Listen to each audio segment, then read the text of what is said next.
La 4G Batelma vous présente Nivavo. Chez Batimax, nous disposons de larges gammes d'outils mécaniques et divers matériels et équipements selon vos besoins. Batimax, la qualité au meilleur prix. Manolotra anao ny fampalalam-baovao. Aro, miaina sy miaro, mandry voniny vato. Manolotra ho anao ny vaovao.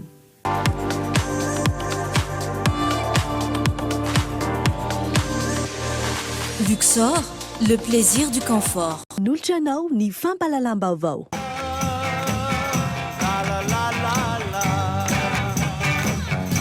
La vache qui rit, parce que c'est meilleur de rire. Manolotra anao ny fampalalam-baovao.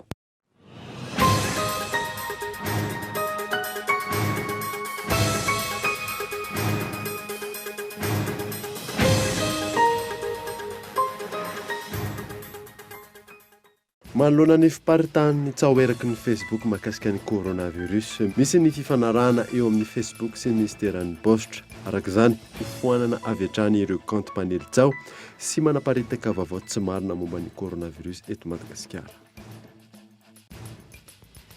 Mitohy teny amin'ny tsenan'Ambodivoana androany ny fanarahamaso ny vidibary ataon'ny ministeran'ny varotra sy ny indostria.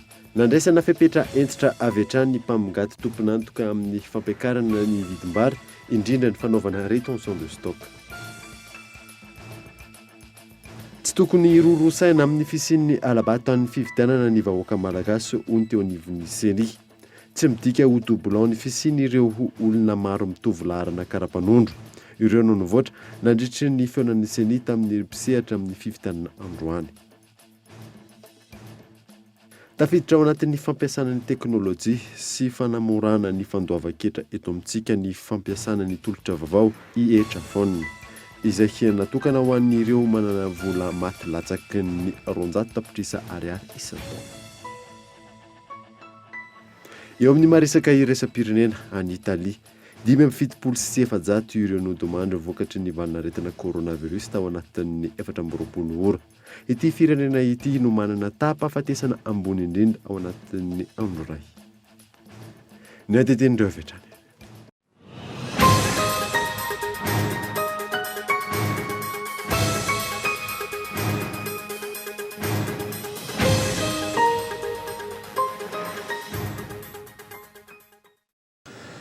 Finaritra tompoko lasy sy tompoko vavy fotoana vaovao eto amin'ny Kultivika Menasonoara anaraka izany hatramin'ny farany.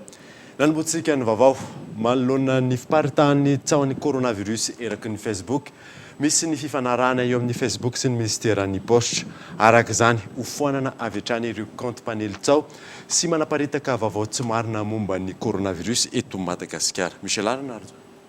Tsy mbola misy coronavirus eto Madagasikara, hatreto tsao avokoa ny vaovao mivoaka mifanohitra amin'izany, izay amin'ny ankabeny nambara ny ministry ny postra ny fifandraisan-davitra sy ny fampiroboroboana ny Aitao Rakajymirindra androany. Mandroana ireo vaovao tsy marina miparitaka eraky ny tambazotra tserasera Facebook, misy ny fifanarahana natao tamin'ny orinasa Facebook mivantana.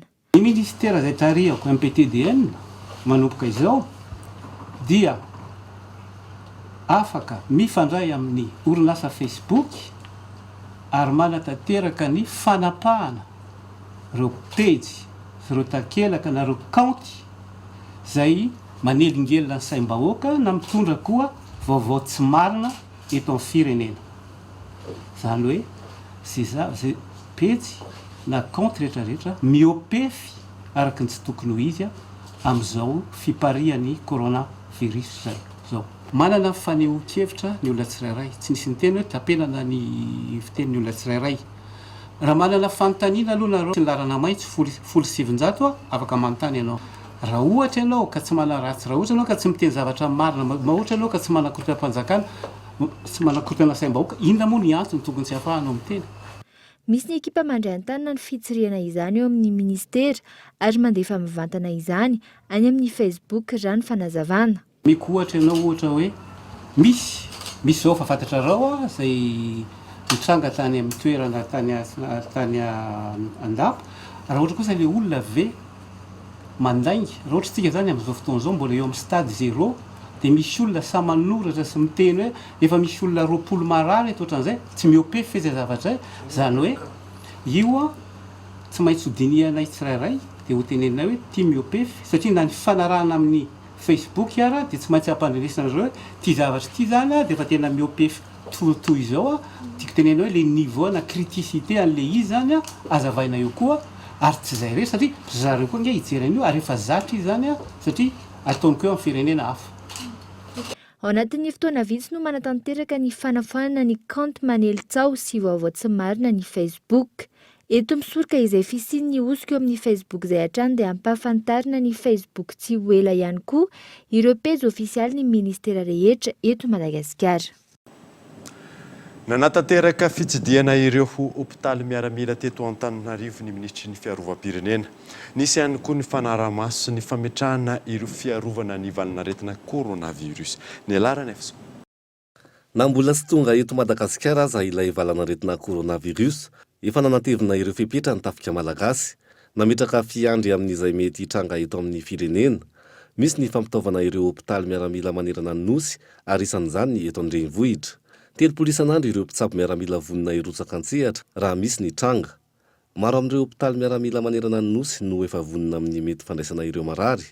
Ireo rehetra ireo izay tafiditra amin'ny fiarovana ny vahoaka malagasy. Satria misy an'izany tsy mikaretina coronavirus zany a misy fiomanana sy maintsy ataontsika mba ahafahantsika manavitra dia jerena zany reo hoe site de confinement filazana azy na hoe toerana fametrahana andreo olona mety ayahina miaramila mety ayahina na mety ayahina dia mba fa hita zareo zany fa misy andreo toerana efa voaomana andraisana an'izany.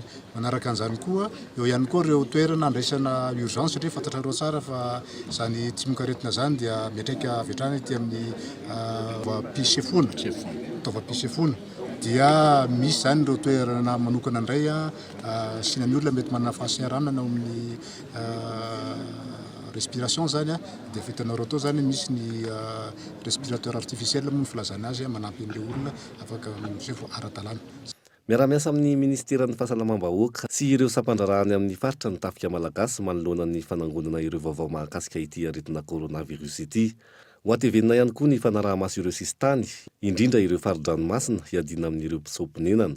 Miasa zany ireo centre de veille samihafa reo rehefa avy eo zay jery koa ny atao hoe centre opérationnel de santé ny tafika malagasy any koa zany misy équipe en alerte mila satria ny miaramila miely araky ny nosy dia mazava ho azy fa miaramila dia manandraikitra feno ihany koa amin'ny fitandronana zany mety fidiran' zany coronavirus zany amin'ny alalan'ny renseignement zany fijerevana ny sistany indrindra ry amin'ny faritra ndrefa avaratra ndrefa nosy ery sao dia sanatria misy olona miditra aty amin'ny toerana aty amin'ny nositsika dia tsy maintsy mba mandray andraikitra zany tsika mikasika an'izany na avy eo amin'ny tafika an-dranomasina zany na amin'ireo miaramila zay manamorona ny sistany zany.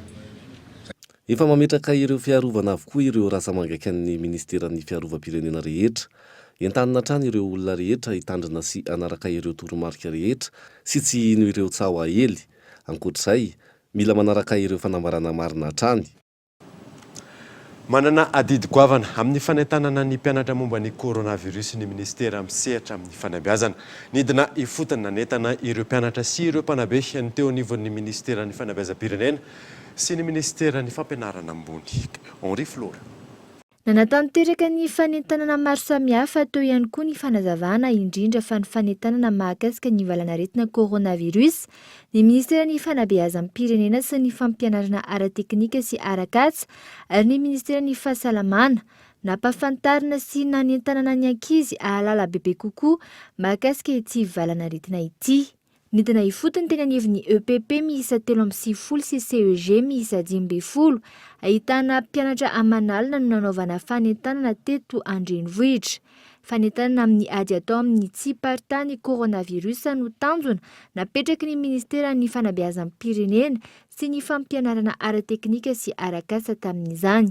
Amin'ity androany ity zany dia fanentanana amin'ireo sekoly ireo ny fomba fisehoan'ny aretina zay tokony ho fantatry ny ankizy satria ny ankizy raha entanina aty ampianarana dia mora tafita ny afatra satria mpanabe no miresaka aminy dia nampianarana amin'izy ireo zany ny entanina ny ankizy mivantana mihitsiny hoe ohatra ny ahoana ny atao raha hiady amin'ny coronavirus dia ahoana koa ny fomba fisehoany dia efa araka ny hitantsika teo reny zany fa tena hain'ilay ankizy mihitsy hoe reto daholo ny zavatra miseho raha ohatra ka aiahina ho voan'ny coronavirus ny olona dia efa fantany eo mila hoentina mamonjy toeram-pitsaboana dia efa fantany koa zany fa namafisina trano hoe inona ny atao raha sendra tratran'izany ary indrindra ny fisorohana an'izany. Fa ankoatr'izay dia nidina ifotony nanentan'ireo mpampianatra, mpianatra, mpandraraha teny amin'ny anjerimanontolo sy ny sekoly ambony politeknika Vodivorona momba ny fepetra isorohana ny coronavirus ny minisitry ny fampianarana ambony sy ny fikarohana ara-tsiantsa. Sehatra iray mampivezivezy sy famezivezen'olona maro ny sehatry ny anjerimanontolo ka natomboka androany tamin'ireo université eto Antananarivo ny fanentanana niarahana tamin'ireo tompon'andraikitra ambony rehetra ny sehatra amin'ny fampianarana ambony ary toetra ny amin'ireo université manerana nosy miaraka amin'ireo sojabe ny sampampianarana momba ny fitsaboana isaky ny université. Mianaka dia mianaka tokoa ary aingana ny fiparitahan'ny tsy mikaretina coronavirus. Manana didy lehibe sy andraikitra lehibe amin'izany sy amin'ny fiarovana ny vahoaka malagasy sy ny mpiara-miasa ny mpiarabelona rehetra ny ministera ny fampianarana ambony sy ny fikarohana ara-tsiantifika. Fanentanana, fampahafantarana ary fandisoana ny vaovao tsy marina izay ahely eny amin'ny sehatra rehetra ifampizarana vaovao ireny no tena natao. Ampahafantarana ny mpianatra, ampahafantarana ny mpampianatra rehetra, ny mpandraraha ary izy ireo ihany koa dia nentanina ampahafantatra ny mpiarabelona rehetra manodidina azy avy amin'ny toera-fonenany tsirairay ihany. Nifantoka tanteraka tamin'ny fanentanana, fampahafantarana ary fanitsiana ny vaovao tsy marina paritaka amin'ireo sehatra rehetra fampitam-baovao momba io aretin'io ny fihaonana. Isatrany ny fanentanana ataon'ireo manam-pahaizana eto amin'ny fampianarana ambony eny anivon'ireo université sy amin'ireo sehatra fampitam-baovao iarovana ny mpiarabelona rehetra. Nytoy teny amin'ny tsenan'Ambodivoana androany fanarahamaso ny vidim-bary izay ataon'ny ministeran'ny varotra sy ny indostria nandraisana fepetra entitra avy hatrany ireo mpamongady tomponantoka amin'ny fampiakarana ny vidim-bary fa indrindra ny fanaovana rétention de stock. Yves Richard. Taorian'ny fitsirihana teny amin'ny tsenana Nosbe Omaly. Nytoy teny Ambodivoana ny fanarahamaso ny vidim-bary ataon'ny ministeran'ny varotra sy ny indostria iarahana amin'ny sekretera-panjakana miadidiny zandarmarim-pirenena sy ny ministry ny filaminam-bahoaka. Isan'ny endrika tsy fanarahan-dalàna manodidina ny sehatry ny fandrarana raha-barotra tsikatra teny an-toerana ny fanafenana ny tahiry na ny rétention de stock izay nandraisana fepetra avy hatrany. Raha makany Nosbe ianao enimpolo sy fitonjato sy arivo. Ohatran'izay 10 sy fitonjato sy arivo izay ny vidiny io. Aiza zao zany ty vary ty amin'ireo arany? Manontany stock izy dia atoroko azy Izay le rétention de stock zay. Satria ny mpanjifa dia manana zo tanteraka anana ny safidy eny an-tsena. Tsy anjaranareo zany teny tsy amena safidinareo fa tazominay ity. Izay le rétention de stock. Avoay daholo mipetraka amin'ny prix-any raha tonga mividy anankiray dia fantany zay vidy stock na hividy an'ity vary ity. Tsy mety anaovana verbalisation ianao fa tsy hevitra. Ankoatra ny fampiakarana ny vidim-bary, endrika tsy fanarahan-dalàna manodidina ny sehatry ny fandrarana raha-barotra tsikatra ihany koa. Ny tsy fananana antota taratasy mazava indrindra ny faktura. Eo ihany koa ny aladanjy izay anaovana fanaraha-maso akaiky ho ny minisitra nandritra ny fitsirihana androany. Isaorana n'Andriamatoa filoham-pirenena mihitsy moa namiantsika zany fahafahana mividy ny matériel rehetrarehetra izay ahafahanay atao ministera amin'izao fotoana zao mandrefy an'ireny fandanjana rehetrarehetra iran-tsena reny.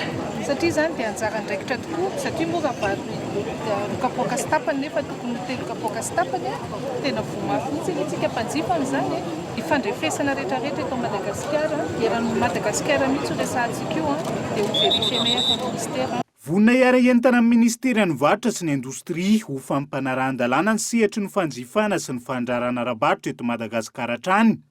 Ny sekretera-panjakana miadidiny zandarmarim-pirenena sy ny ministry ny filaminam-bahoaka. Ankoatra ny larana maitso azo hitaraina ny mpanjifa. Azo ataony manantona mivantana ny mpitandro ny filaminana raha misy trangana fanararaotana hoy ministry ny filaminam-bahoaka. Etan'ny le mpividy andeha hitory etsy ambony etsy poste eto Manjakaresy dia misy poste de police. dia raha namandrefy eo ilay izy dia apetraka amin'ny fitoriana dia tonga dia mandray andraikitra ny mpitandro filaminana ary raha ilaina ary a manolotra anazy eo amin'ny mpitsara dia atao ilay izy fa ianareo zany mampiaro ny zom-panjifo anareo dia tany ireo olon'ireo izay mitarainao aminareo dia tonga dia hoentina amin'ny pôlisy izay mahaingana anazy. Amafisina ny fanaraha-maso akaiky ny vidim-bary manomboka any amin'ny mpandrarapanafatra hatramin'ny mpandrinjara. Hotohizana ihany koa ny fifampiresahana ampisehatra isan'ny tokony mandidina ny fandrarana rabatra, hitsinjovana ny mpanjifa. Efa ndalana raha toy ny fanaovana ny kajy ahafahana mametra ny vidiny entana eny an-tsena tsy hisian'ny fanararaotana samihafa. Jany eny ambodivona isika nahitana tsangan-dravatra nahavariana sy natsikaiky teny an-toerana tamin'ity androany ity. Isan'izany ny fanovana vidin'entana mialohan'ny natongavany tompona andraikitra ka nisy ny fanararaotana izay nataon'ireo mpanjifa amin'ny vente flash. Araortsiakary. Toetra mbola raiky tapisaka maro ny fanararaotana sy halatra eny anivon'ny fiarahamonina. Isan'ny sehatra mbola anjakan'izany ny fandrarana rabarotra. Isan'ny tranga natsikaiky nandritra ny fidina ny fotony nataon'ny ministera ny vatra sy ny indostria teny ambodivona, ny fanovana ny vidin'entana haingana rehefa misy fitsirihana toy izao. Ho an'ity tsena iray tsikatra ity, raha lafo oharina amin'ny mpamongady hafa ny vary eto aminy araka ny fitaraina ny manodidina. Toy izao ny zavanseho tamin'ny vidin'entana nipetraka tamin'ny solaitra nandritra ny fotoana nahatongavany ministra nanao ny fanaraha-maso. Roanjato sy roa arivo zao ty ovina no nakarony nampidinao an'io zato sy roa arivo ilay izy.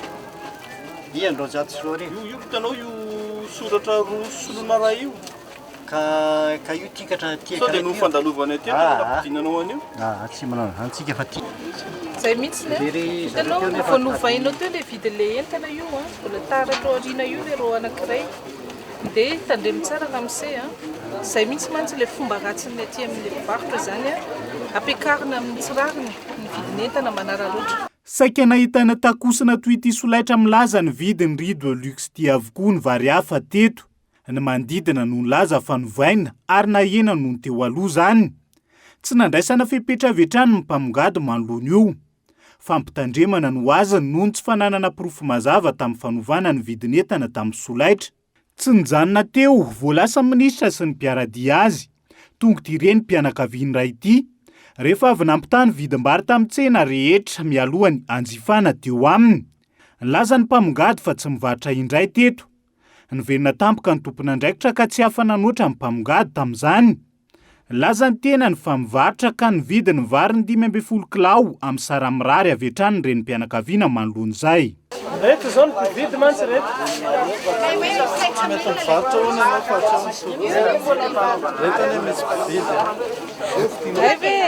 Ve gaga mantsy tsy varotra ianao dia mahagaga indray zay. Varotra izy fa misy ijery. Dia alainay daholo reto. Tsy mety mivarotra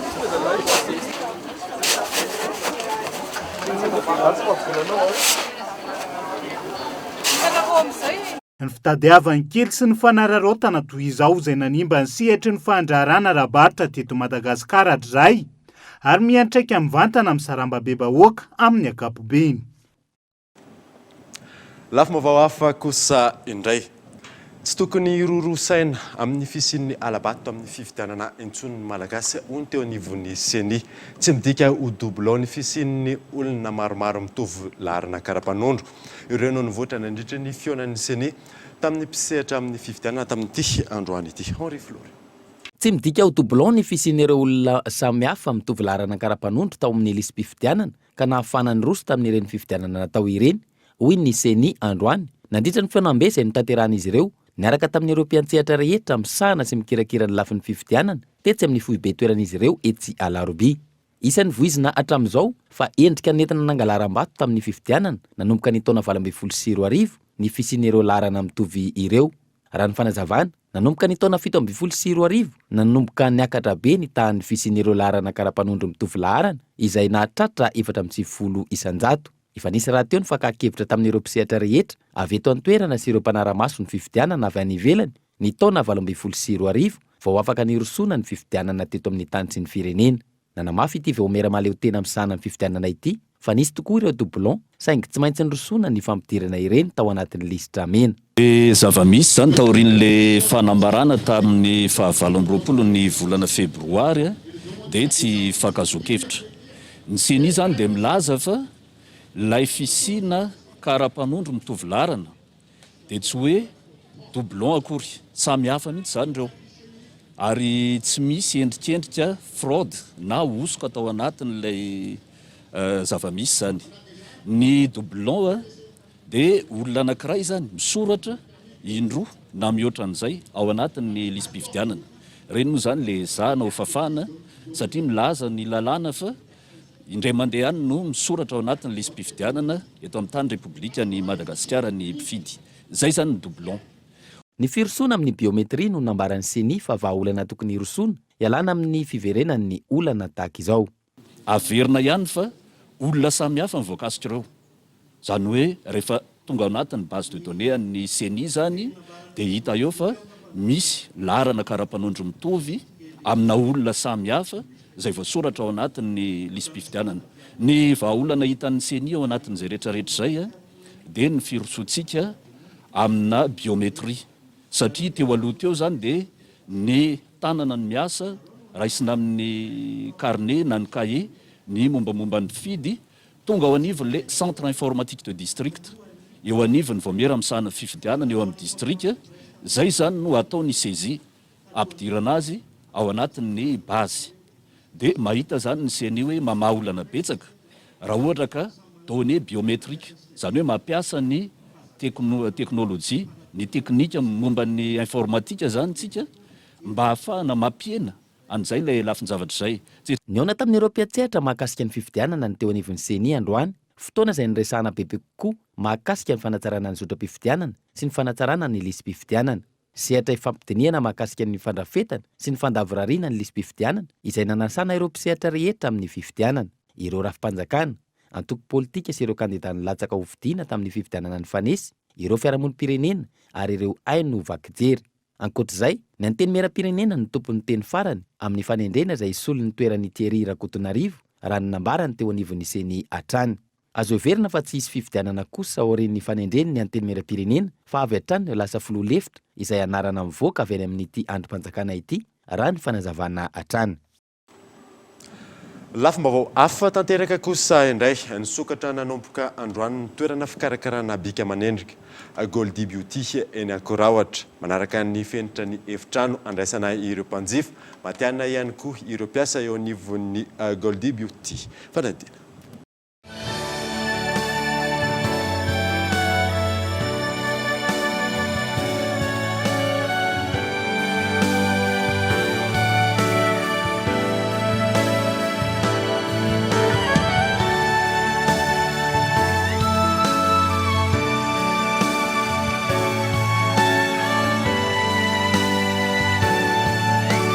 Goldie Beauty Ankoraohatra, toerana fikarakarana ny taovolo sy ny tarehy natao an'ny rehetra. Nisokatra ho andro izay te kolokolo ny bika aman'endrika nanomboka tamin'ity androany ity. Ny Goldie Beauty Ankoraohatra dia mikarakara ny endrika amam-bika na lehilahy na vehivavy.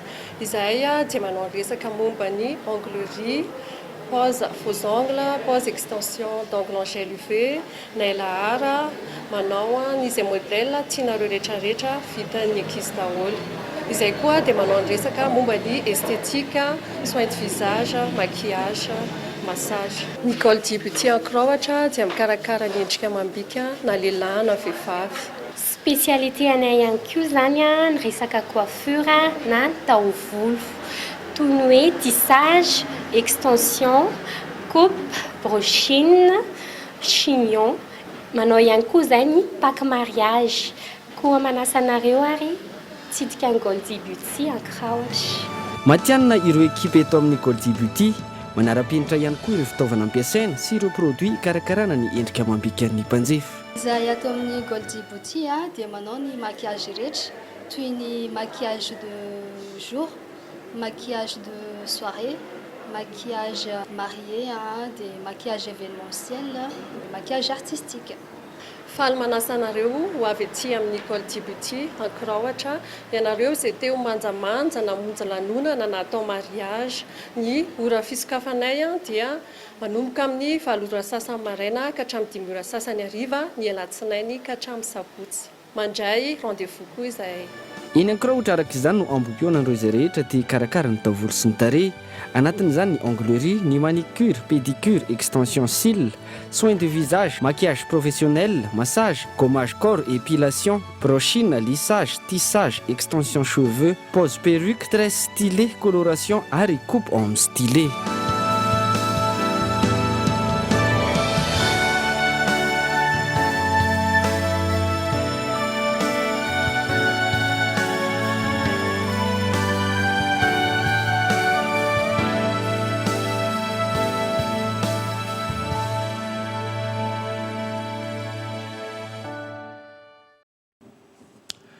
Tonga ao Antsirabe ny marika vaovao Andrea professionnel eo amin'ny sehatry ny fikirakirana sy fanaingonana ny hotanana sy ny hotongotra mikasa ny ambaniparitaka izany manerana ny faritra maro izy ireo. Kolo TV Antsirabe. Tondra rivo vaovao eto Madagasikara eo amin'ny sehatry ny fikirakirana sy fanaingonana ny hotanana ary ny hotongotra ho an'ny vehivavy ny Andrea professionnel. Antsirabe renivohitra no nisantatra izany marika vaovao izany tamin'ny alalan'ny fandalovan'izy ireo teto amin'ny botika IONJC sy ny Nadia Beauté. Miavaka ity marika ity raha ampitahana amin'ireo marika hafa efa fampiasan'ny vehivavy tia mikarakara hoho na ny onglerie izany. Afaka ataony manalava ny hotanana ho an'ireo vehivavy mankafy izany amin'ny alalan'ny gel faux ongle. Eo ihany koa ny vernis izay anisan'ny tena mampiavaka ny Andrea professionnel. Izy io zany dia marka portugaise.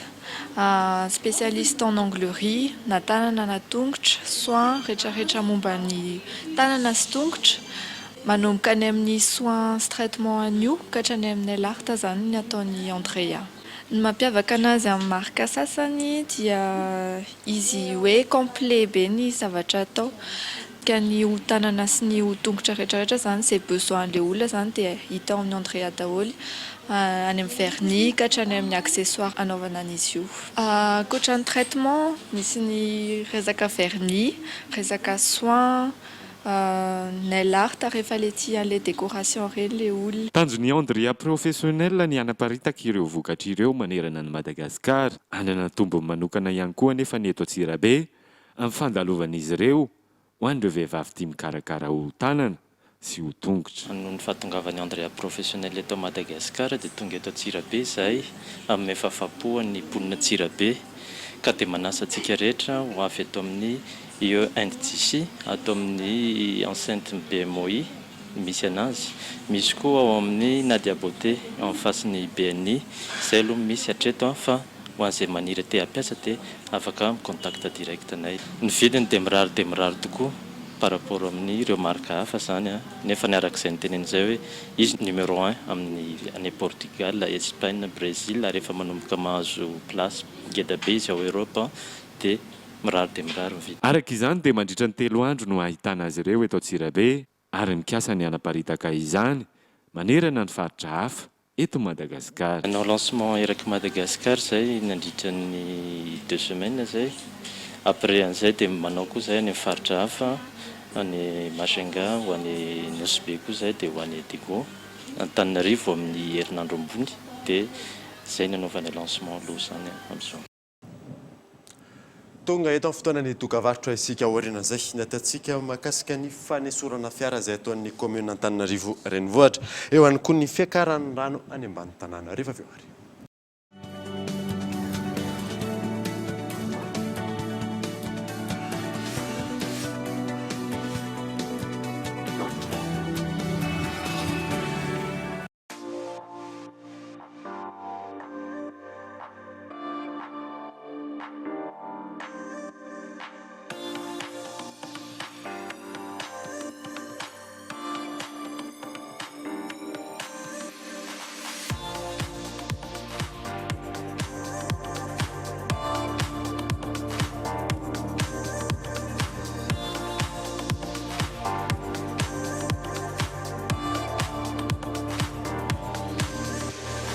Luxor, le plaisir du confort. Titi Manouchano.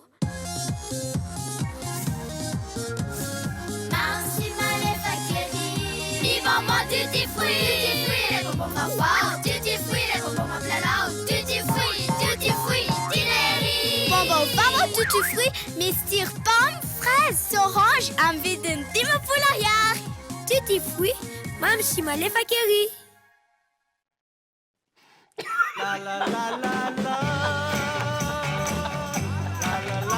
Tout au long de notre vie, rire nous rend plus forts. Ce que nous mangeons devrait en faire autant.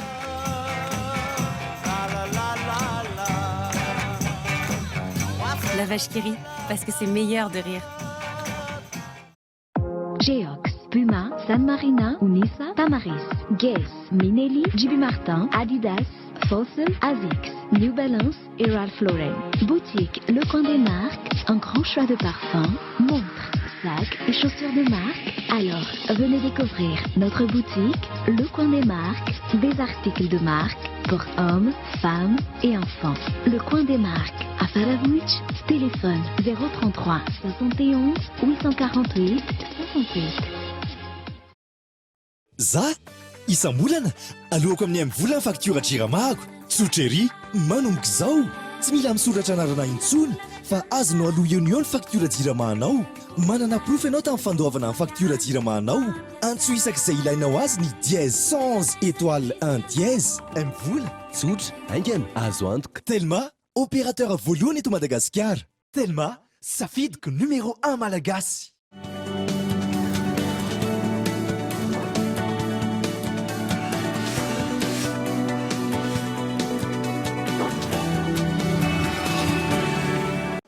manamahiny sampana fampalalamba avao amin'ny ty alina ty tsy zany fa Andriamatoa Razafy Mahefa Iarina Tanaela zay filohan'ny fikambanana Young Leader of Madagascar miarabanao tonga so eto amin'ny fampalalamba avao inona ny tena ataonareo anatin'io fikambanana Young Leader of Madagascar io miarabantsika ary misaotra indrindra ny ampetrano zao moa zany dia filohan'ny fikambanana Young Leaders of Madagascar izay fikambanana mikarakara ny fanatanterahana io hetsika la parole aux jeunes io ny hetsika la parole aux jeunes dia hetsika mirafitra amina endrika adievitra adievitra izay fanaovana mpianatra sekoly maromaro eto Antananarivo izy io izay mibanjona lohahevitra telo lehibe ny toe-karena ary ny politika sy ny fiarahamonina malagasy anatin'izany ny kolotsaina ny antom-pisian'ity hetsika ity moa zany dia tsikaritra tokoa fa amin'izao fotoana izao dia vitsy dia vitsy ny tanora izay tena mahatsapa tena voakasika amin'ny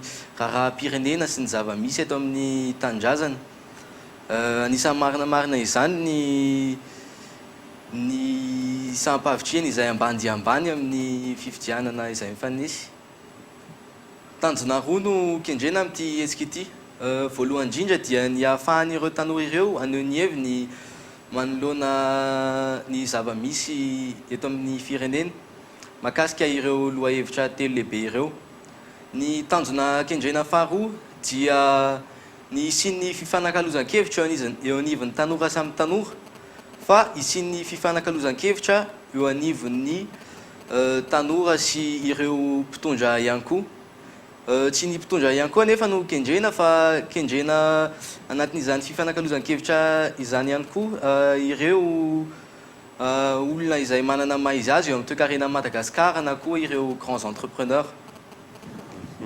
Ahoana koa sara ny déroulement n'io hetsika ataonareo ny fandehan'io hetsika io moa zany dia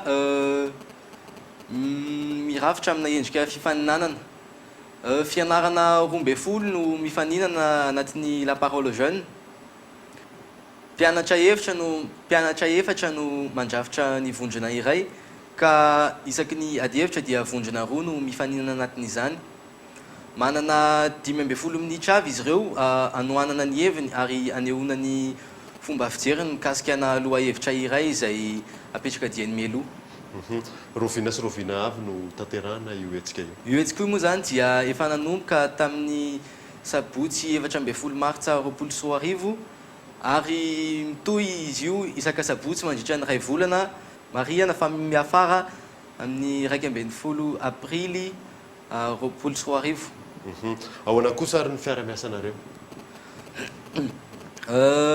ny hetsika la parole aux jeunes dia iraha miasa amin'ny bentanana ny Tananarivo Andria Citoyena Naina izay iray piahany ity hetsika ity fa misy koa ireo mpiara-miombonantoka anisan'izany ny Viva Madagascar, Fly Technologies, SMTP Group, Bogas Madagascar, Telma Madagascar ary ny Organisation Internationale de la Francophonie. Afaka alefanao ary ve ny fametanana amarana antsika azy? Ny afatra farany ngamba dia manentana ny tsirairay izay ny atokantrano anaraka ity fandaharana ity izay miseho isaka sabotsy amin'ny 6 ora ao aoriana vaovao amin'ny teny frantsay eo amin'ny Viva, ary afaka arahana mivantana amin'ny 10 ora maraina ao amin'ny Arena Ivandry. Manentana ny tsirairay avy ho tonga n'ity hetsika ity satria tsy misy vidim-pidirana izy ity ary tsy mifidy taona ihany koa ny fijerevana izy ity. Ankasitranao mitondra ny fanazavana mahakasika ny izay hetsika la parole aux jeunes izay sy ny vahiny teto amin'ny sampana fampalalam-baovao. Satria tompoko. Zay ny aniny fa nanomboka androany fanesorana ireo fiara maty mitarika ny fitoanan'ny fifamoivoizana eto Antananarivo renivohitra.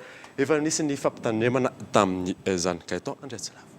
Taoriany ny fampafatarana teo ihany koa ny taratasy napetraka tamin'ireny fiara maty mampitoana ny fifamoivoizana sy manery parking eto Antananarivo renivohitra ireny nirosy tamin'ny fampidirana fourrière ny eo anivon'ny commune Antananarivo renivohitra androany. Mazava zany fa sy afaka hiara-iasa mihitsy sy afaka analan'ny fiarany izay mitarika fitoanana sy miokupe ny parking afotsiny zao ny tompon'ireo fiara ireo dia vokatra zany dia tsy maintsy batainy izy ireo zany dia alefa any amin'ny fourrière any Nospatrany. Mazava ho azy moa zany rehefa miditra fourrière izy dia miatra avy hatrany ny lalàna mahakasika ny fourrière ho an'ireo efa avy ireo. Rehefa misy voalazan'ny texte hoe rehefa tsy misy manifester ny tompony amin'ny lalàna mahakasika ny fourrière amin'ireo efa avy ireo dia tsy maintsy miroso amin'ny fivarotana zany hoe mivarotra jachère ho an'ireo fiara ireo ny rekonivony commune Antananarivo izay zany zao hitantsika amin'ny sary zao ary mbola manafatra ihany hatreto ho antsika rehetrarehetra izay manana fiara maty manelingelina fifamoivoizana mipetraka amin'ny toeranantsika azy na miokupe parking na miokupe lalam-bahoaka ka izay source ny fitohanana manainga antsika rehetrarehetra miangavy antsika rehetrarehetra analan'izy ireny ao anatin'ny fotoana fohy satria efa miditra ao anatin'ny fanasasiana isika ny fiara efa afaka tanteraka izahay izao. Rehefa tsy tonga maka ireny fiara ireny any amin'ny fourrière araka izany ny tompon'ny fiara ka mandoa izay vola tokony alohan'izy ireo miroso amin'ny fanaovana lavanty ny commune. Mahery ny 10 amin'ny isa zato avokoa ny noty azon'ny Madagasikara tamin'ny alalan'ny baromètre de l'industrialisation andian'ny faefatra izay nivoaka tamin'ity androany ity. Mbola maro ireo ezaka andrasana amin'ny fanatsarana toe-karena amin'ny ankapobeny. Miantarandriana. Ny ena oharina amin'ny isa azo tamin'ny alalan'ny baromètre de l'industrialisation andian'ny fahatelo, ny isa azon'ny Madagasikara tamin'ny andian'ny fahefatry ny fanadihadiana totsain'ny Alliance pour l'industrialisation durable. Ho an'ny indice social na ny tondro amin'ny sosialy izay mamatra ny fahafapony mpiasa raha 7.70 amin'ny isa zato no azo tamin'ny andian'ny fahatelo, lasa 7.80 amin'ny isa zato tamin'ny ity indray mitoraka ity. Ny tondro amin'ny hoavy na ny indice de la conjoncture future 7.70 isa ihany koa ny teo aloha ary ny ena ho 2.20 isa. Miakatra kosa ny tondro amin'ny ankabeny na ny indice global 7.20 isa no azo tamin'ny andiany teo aloha raha toka niakatra ho 9.20 amin'ny isa zato amin'izao fotoana izao. Le optimisme zany zay hita tamin'ny 3e édition zany tsy hoe nilatsaka be fa ino be zany hoe ao anatin'le attente zany attente na mesure concrète ny industrie ry hitantsika amin'izao fotoana zao zany raha nolazaina fa tena mila tosy ny industrie tao anatin'ny velorano numéro 7 fantatritsika zany zay fanosihana ny industrie zay mila hita mivaingana zany any anaty loi de finance any anatin'izay texte réglementaire rehetrarehetra zay avoakan'ny fanjakana hoe tena mamaly tokotra ny ve an'izay zay hoe fanantenana na fiandrasan'ny mpandraraha zay. na efa mizotra aza ny fandiniana sy ny fampiarana amin'ny fampivoarana ny sehatry ny indostria eto Madagasikara.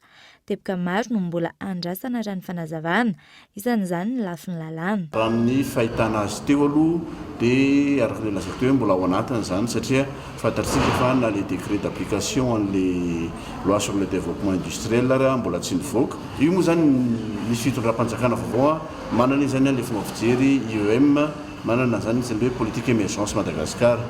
Raha amin'ny akapobeny tsy zavatra anio zavatra raha ihany no fampiresahanay zany hoe mila jerena hoe tena ilaina ve ny ametrahana azy eo na sa tsy ilaina dia le agence nationale pour le développement industriel eo anivon'le décret d'application indray ny tena point clé ao anatin'le décret d'application zany dia le fonds national pour le développement industriel. Ao anatiny zany tsika miteny amin'izao fotoana izao miaraka amin'ny ministère ny industrie mijery an'le business model izay anaovana an'io FND io. Hatramin'ny volana novambra 2024 no nanatotosana fanadihadiana nahazoana izao vokatra izao. Aotra ka hatramin'ny zato no isandrefesan'izany. Ireo misehatra amin'ny tontolon'ny indostria izay ivondronan'ny syndicat-ny indostria eto Madagasikara, ny fivondronan'ny mpandraharaha malagasy, ny CTM manana ny conférence des travailleurs de Madagascar, ny SSM manana ny solidarité syndicale de Madagascar ary ny CREM na ny cercle de réflexion des économistes de Madagascar kosa no isan'ny mandrafitra ny alliance pour l'industrialisation durable. Tsy aivina avy amin'ny indostria mandrina ny akora ny 520 isanjato ny arikarena voabe eto Madagasikara. Tafiditra ao anatin'ny fampiasana ny teknôlôjia sy fanamorana ny fandoavana hidra eto amintsika. Ny fampiasana ilay tolotra vaovao hietra foana izay natokana ho an'ireo manana vola maty latsaky ny 400 tapitrisa ariary isa-taona. Ka eto Andriatsilava. Natokana ho an'ireo mpandohetra izay mandony antsoina hoe hetra tambatra ny hietra foana. Izany hoe ireo olona manana vola maty latsaky ny 400 tapitrisa ariary isa-taona. Amin'izao fiandohany tetika asa izao amin'ireo ivoketra misy fito eto Antananarivo renivohitra no ampiarana azy. Fepetra tsotra ny takiana ahafana misitraka izany. Voalohany aloha zany tsy maintsy manana larana raketra anao ilay ataontsika hoe nify. Zay aloha zany voalohany zany efa mpandohetra efa ara-dalàna zany ianao efa nandohetra anao hatramin'izay. Dia faharoa tokony manana compte ianao amiray amin'ireo le opérateur izay manao an'ireo le mobile money na ianao zao manana compte amin'ny vola na Orange Money na Airtel Money. Ray amin'ireo zany tokony anananao. Dia raha vao manana zay roa zay ianao hoe manana nify ianao dia manana compte amiray amin'ireo le teneniko teo reo dia afaka manao an'le filazana sy fandavana hitra amin'ny telefôna. Tsotra le izy miditra ao anaty telefôna ianao ary le izy tsy telefôna hoe misy connexion internet fa telefôna tsotra ohatr'izao hita le marika. Telefôna tsotra ohatr'izao fotsiny dia efa mety. Tsy voatery misy internet io fa ohatran'ireny mandefa manontany crédit ireny. Teny malagasy iray manontolo ny tory lalana amin'ny finday ho an'ireo mpandohetra tambatra. Tanjona ny fanamorana ny fandoavaketra, ny fametrahana ny fitantanana mangarahara, ary koa ny famporosihana ireo mpandohetra, isorohana ny fanenjehana sy ny fampiarana ny lalàna.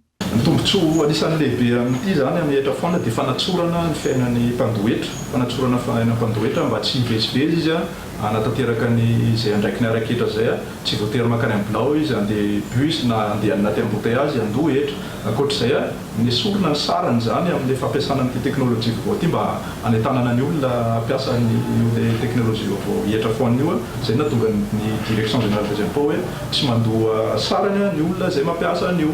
Ankoatr'izay ihany koa moa zany efa mampiasa an'ilay hietra foana ianao dia zay tenenitsika teo zay afaka mahazo ny carte fiscale ianao anatin'ny internet tsy voatery hoe makany amin'ny birao ihany koa. Zany hoe tsy voatery ianao zany ho any amin'ny birao netra ntsony amin'ity tolotra hietra foana ity fa any amin'ny toeram-piasanao, any an-tranonao na anaty bus zay misy anao dia ahafahanao mandoa ny hetranao amin'ny fotoana zay mapety anao zay mampalalaka anao dia ahafahanao mandoa ny hetranao.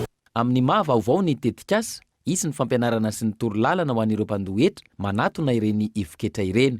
Tokotra vaovao izy mety mbola tsy zatrotsika, mety mbola tsy fantatsika le izy fa andeha ho any amin'ny birao kely tsika zany zao andohetra. Dia rehefa tonga any tsika dia ho hitatsika eny ireo le mpiara-miasa aminay moa zany ireo le opérateur anankitelo dia afaka tonga dia aloha amin'ity hietra foana ity zany any ny hetranao na tonga any amin'ny birao ianao dia tonga dia avadikitsika amin'le tokotra vaovao le izy mba ahafahantsika misitraka azy manaraka zany sy mba ahazatra atsika amin'le fampiasana azy. Zava-dehibe amin'ny fampivoarana ny toe-karena sy ny fampandrosoana ny firenena ny fananana olona mamita ny adidiny. Isan'izany ny fandoavaketra. Amin'ny alalan'ny hetra no ahafahan'ny mpitondra manangana fototra afotrasa tamberina andraikitra atolotra ho an'ny vahoaka. mbola hitatra manerana ny nosy ity tetikasa hetra fonina ity ary isitraka izany avokoa ireo mpandoha hetra tambatra rehetra. Fotoana lany kolikoly samihafa ampahany amin'ny fitarainan'ny olom-pirenena ireo rehefa mikarakara taratasy eny amin'ny birao-mpanjakana anatin'ny famerenana ny asin'ny asa-mpanjakana napetraka ny votoerana ho an'ny torolalana sy ny toro ay. Miantarandriana. Mbola maro ny olom-pirenena mitaraina manoloana ny fikarakarana taratasy eny amin'ny birao-mpanjakana samihafa. Fivezivezena tsy fahafantarana manontolo ny birao tokony aleha, kolikoly sy ny maro hafa. Ireo no matetika rehefa mikarakara taratasy eny amin'ny sampandra-mpanjakana. Ho fanatsarana ny fandraisana sy entina mahana ireo olana-dreo, napetraka ny ivotoro na ny ivotoerana ho an'ny torolalana sy ny torohay. Hitaridy hanome torohevitra sy torolalana miainga amin'ny antso an-tariby hifanaovany amin'ny pilarara ny ivotoro. Vinavinaina ho afaka miasa avy hatrany izy ity mialohan'ny fankalazana ny fiverenan'ny fahaleovantenan'i Madagasikara ny volana Jona izao. Anampiana ireo olom-pirenena rehetra misedra fahasahiranana sy ny olana mikarakarana taratasy-mpanjakana eny anivon'ny sampandra-mpanjakana samihafa. Ahafana ihany koa miroso amin'ny fanatanterana ny veloran'ny filohan'ny Repoblika Madagasikara, mifandraika amin'ny famerenana indray ny asy ny asa-mpanjakana ho an'ny tombotsoan'ny vahoaka mpizitraka. Hiara-iasa amin'ireo rantsana samihafa izay tena ahitana sy aharenesana fitarainana ny Ministeran'ny Serasera sy ny Kolotsaina manoloana io. Nanatanteraka fitsidiana ny fonjan'Ambatolampy androany delegasion izay nitarihan'ny ministry ny fitsarana. Nivoatra nandritra izany ny fijeriana mivantana ny fomba fiasan'ireo mpiandro fonja fa eo ihany koa ny asa fanavaozana ny fonja any an-toerana fanamihana. Miaina ary manana ny zony toy ny olombelona rehetra ny olona voafonja. Efa misy saingy tsy ampy niezaka ho an'i Madagasikara amin'ny fampanajana sy ny fampiarana ny zony ireo voafonja izay. Androany nidina ifotony nijery mivantana ny fitantanana ny fonja tao amin'ny distrikan'Ambatolampy ny ministry ny fitsarana sy ireo delegasiona niaraka taminy. Isan'ny nojerena tamin'izany ny fanavaozana ny fonjan'Ambatolampy izay nataona fikambanana tsy miankina. Androany zany mijery ny fivoaran'ny fomba fitantanana ny fonja ary ny fanozo indrindra koa amin'ny karazana hoe fanoloran'ny ireo olona niara niasa tamin'ny fonja be eto Ambatolampy ny asa izay natao mba ho fanamboarana réhabilitation zany zany ny fonja be eto Ambatolampy. Raha rotinay ny fahitana an'izany mba hitsidiana ny voafonja, hijery ny olana manodidina ny fitazomana azy ireo, mifanakalo hevitra amin'ny mpiara-miasa sy ny rehetrarehetra. Izany dia ho amin'ny fanatsarana ny asa mpitsarana amin'ny ankapobeny ny asa amin'ny fonja raha ny resaka antsika androany. Araka izany, maro ireo tolo-kevitra voaray anatsarana ny fomba fitantanana ny fonja. Isany amin'izany ny fanafainganana ny fitsarana ireo olona voafonja raha ny fanazavana. Vokatra andrasana zao dia ny fitohizan'ny fanatsarana ny asa ohatran'ny tony. Vokatra andrasana ihany koa zany ny fanatsarana ny tontolon'ny fitantanana atao fonja amin'ny ankapobeny. Tena hita izay zao tato fa misy ireo vehivavy ireo manao asa tanana. Ny mahavoafonja azy ny tsy ahafahany mandehandeha fa tsy midika zany hoe tsy ampiny izy amin'ny asa fikaroa satria raha pitsy ireny olona ireny iveran'ny fiarahamonina dia nivoaka tato koa ny hevitra hoe aza fenina fotsiny mijanona ato ireny asan'ireny fa ho eto any ivelany mba ho lasa vola ahafahany manomana sady ny fivoahany fa mba ho fitadiavana ho azy koa na atao fonja ary izy ka dia ho tonga tany aminy ny vola. Ankoatra izay nanambara ny governoran'ny faritra Ivakana Karatra fa hitondra fanampiana amin'ny fananganana ny trano ho an'ny zaza tsy ampy taona voafonja ao Ambatolampy ny faritra. Nanome vary sy solosaina iray ihany koa ny ministeran'ny fitsarana raha savony 700 baoritra sy dabapako no natolotry ny ben'ny tanàna n'Ambatolampy ho an'ity fonja ity. Lafim-baovao hafa kosa indray talenta nomen'Andriamanitra azy manokana ny fahaizany mitendry gitara hoy Brosely. Akoatra ny mampanakanto azy manana ny antom-pivelomany koa izy. Makasika izay indray no entina aminao anatin'ny zanam-pandaharana lalam-piainana ho amin'ity androany ity.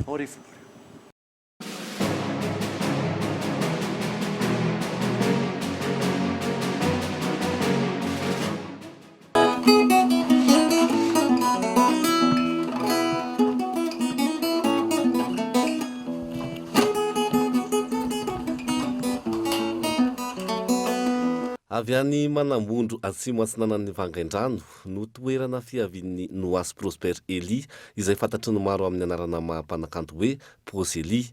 Ireo fanampin'ny anarany roa ireo no natambatry ny fiarahamonina ny antsona azy ary nentiny ho anaran'ny tarika izay noforoniny.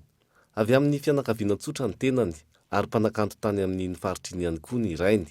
tao farafangana no nanomboka nianatra voalohany tenany, avy eo nifindra tao fianaran-tsoa, taorian'izay vao niakatra ny arivo.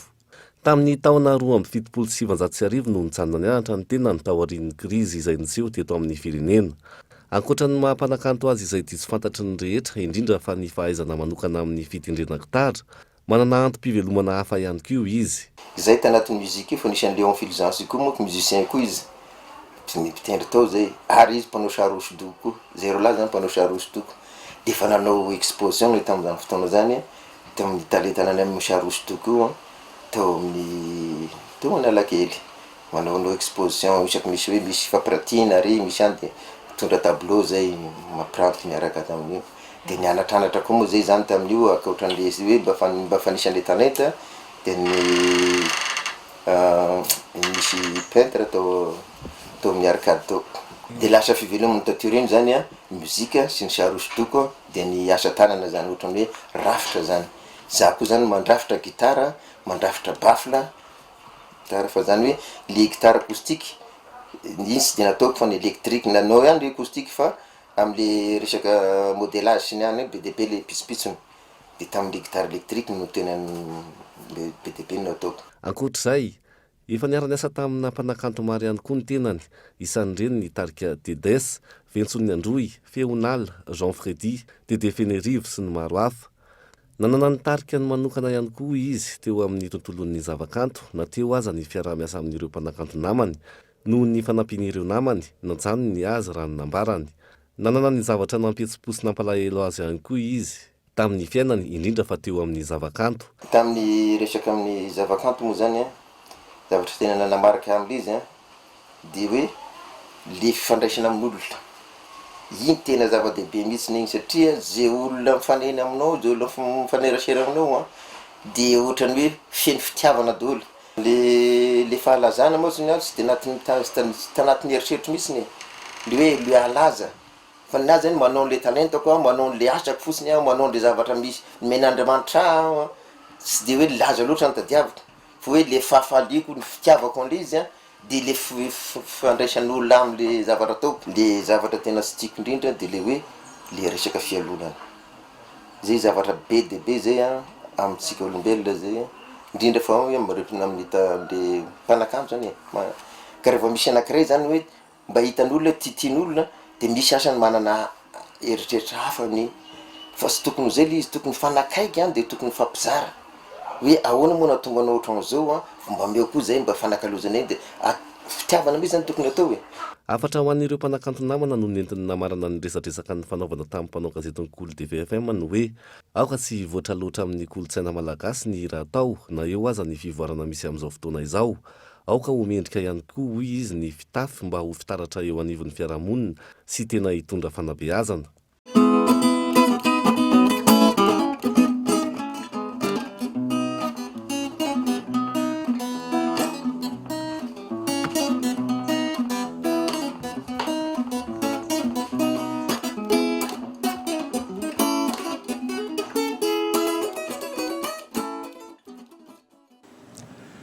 Miamafy ny fiakaran'ny rano eny ambany tanàna taorian'ny orana ny kija farany teo. Mafy ny fahavoazana ho an'ny fokotany andotam-penaka voalohany izay nanaovana fanadihadiana.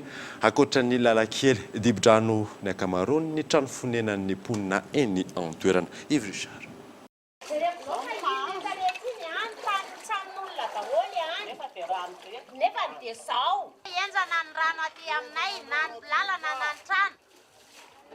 Nanomboka tamin'ny volana janoary mponina ety andotam-penaka voalohany no efa niaina ny fiakaran'ny rano toy izao. Ny amafy zany vokatry ny orany kija ny Ifanezy. Fa tsetsena ny lakan-drano sy tatatra, fanorenana tsy ara-dalàna sy fioaram-pefy samihafa no antony nandritra ny fanadihadiana. Miraviravin-tanana manoloana izany ny mponina ety ka maro ny aretina mitranga. Tsy tazana ihany koa ny fandraisana andraikitro ny fokotany sy ny ambaratonga pahefana isan'ny tokony. Mahatonga ny tondra-drano io no trano ambonin'ny tatatra dia eo koa moa ny mpiopitrondro ny rano tokony andeha zany tsetsemany eo amin'ny by zao dia zay mahatonga anazy io fa efa nataony eny tatitra rehetrarehetra fa mbola miandro ony ka zay fiandrasana zay asiany fanerana kely amin'izay fijaliana efa mba jereo akaiky ireo zavatra ireo. Efa niresaka tamin'ny Andriamatoben'ny tanàna ny tenako dia vao nalefa ny tao amin'ny be masy dia efa tonga taty ry zareo efa indroa tamin'ny zomara zareo tonga taty hoe anao nefa moa mijaly be zay ka tsy taneny ataonao hoe anao nefa le zavatra mia mamparary le izy eo mifasekorana ny fanaviana sy ny sisa. Dibo-drano ny ankamaroany lalakely anatin'ny fokotany Andotapenaka voalohany manoloan'izay tsy fandraisana andraikitra samihafa izay. Torak'izay ihany koa ny trano fonenana. Ankoatra ny fahasarotana amin'ny fifamezivezen'ny mponina indrindra ho an'ny zaza mahambivavy. Ankonana maro indrindra ireo mivelona amin'ny fampanofana trano no mitondra takaitra vokatry Ino? Saty. Tena miakatra izy tonga saty rehefa tena le telo andro efa trano reny satria tsy misy rano mivoaka tsisy na kely ary. Ny any Atsinanana moa tsetsin'ny trano. Ny ety andrefa na tsetsin'ny mpanao panintisy piopitrondro. Ty zao manova dia ireo zao manova ny ambandriana zany miala daholo rehefa ambandriana rehefa tonga ny rano. Vao miditra ny rano dia efa miala ny olona mifindrany amin'ny havany any aloha dia tao amin'ny enta amin'ny fasimba. Trano manahona. Zay mihitsy loharam-bola ko no famfaina trano hoe za tsy mikarama, za maty vady. Tena misy fiatsaikany be amin'ny fiainanay mihitsy le izy. Tsy azo anaovana andrasoandraso intsony ny olany fiakaran-drano eny an-toerana izay efa manomboka mipaka amin'ny fahasalaman'ny mponina. Ny andavanandrom-piainana izy ireo sy ny fampidiram-bolany amin'ny ankabeny. Isan'ny angatahan'izy ireo amin'ny tompona andraikitra isan'ny tokony arak'izany ny fitaovana ahafahana manadio ny lakan-drano, hanamavanana ny fiakaran'ny rano sy ny aretina maro aterak'izay. Eo amin'ny maresaka iraisam-pirenena any Italia, 570 ireo nodimandry vokatry ny valinaretina coronavirus tao anatin'ny 420 ora any an-toerana. Ity firenena ity no manana tapa-fatesana ambony indrindra ao anatin'ny andro iray. Mahery ny 700 ankehitriny ireo manaraka fitsaboana eto amin'ity hôpitaly ity. Tsy mitsambitombo anefa ireo marary tonga tratra ny coronavirus. Manomboka feno ny toeram-pitsaboana, mitombo manaraka izay ihany koa ny filana mpitsabo any an-toerana. Misy fasahirana anao rehefa miaina, nampidirin'izy ireo hôpitaly tratra ny coronavirus ny ao araka nambaran'ireo mpitsabo.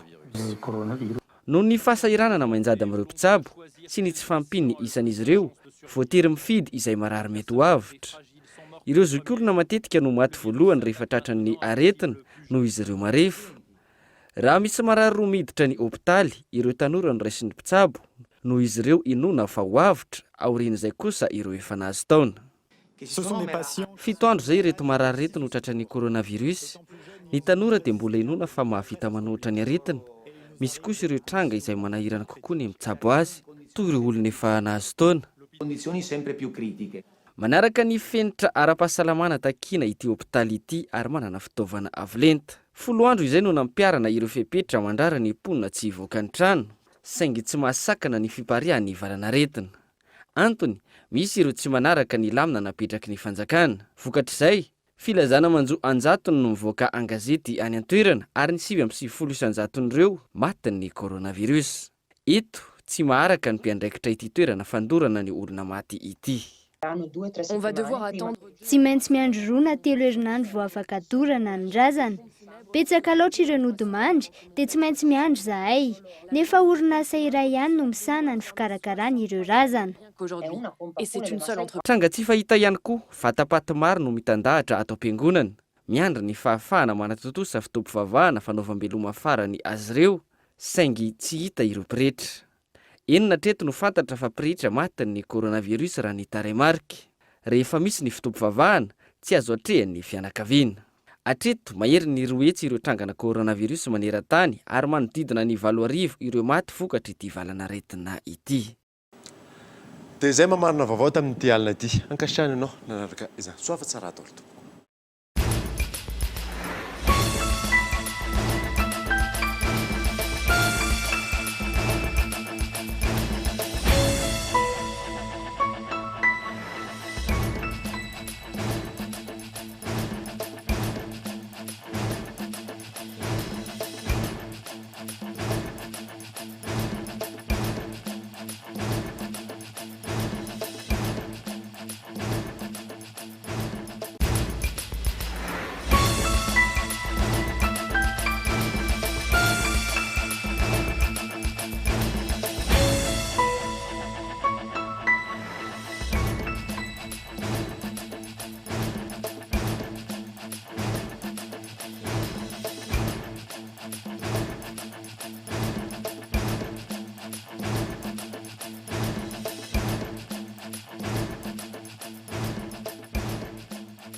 la vache qui rit, parce que c'est meilleur de rire. Nanolotra anao teo ny fampahalalam-baovao.